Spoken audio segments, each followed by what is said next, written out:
मैं भी अपनी एक नगरी दा बादशाह तहम, तख्त जींदियां छुड़ाया तेरी दोस्ती।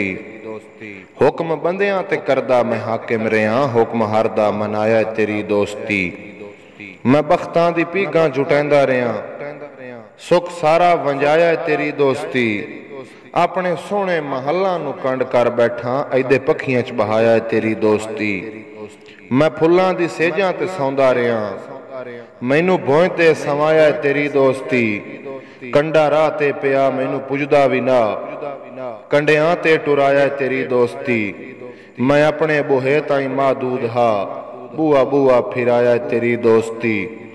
तेरे शामिल बराबर मैं मंगदा रहा, खैर मैथू मंगाया तेरी दोस्ती। इो खैरात खुद मैं वंडेंदा रहा, खैर सगवां हटाया तेरी दोस्ती। कुत्ते मेरे भी नौकर पलेंदे रहे, कुत्तियां तू वठाया तेरी दोस्ती। ओए अखी पानी रोवण तू तां पुरबाश हन, खून अजकल रुवाया तेरी दोस्ती। हो मैनू जफर जमाने ते एतराज नहीं, मेरा सब कुछ लुटाया तेरी दोस्ती। मेरा सब कुछ लुटाया तेरी दोस्ती।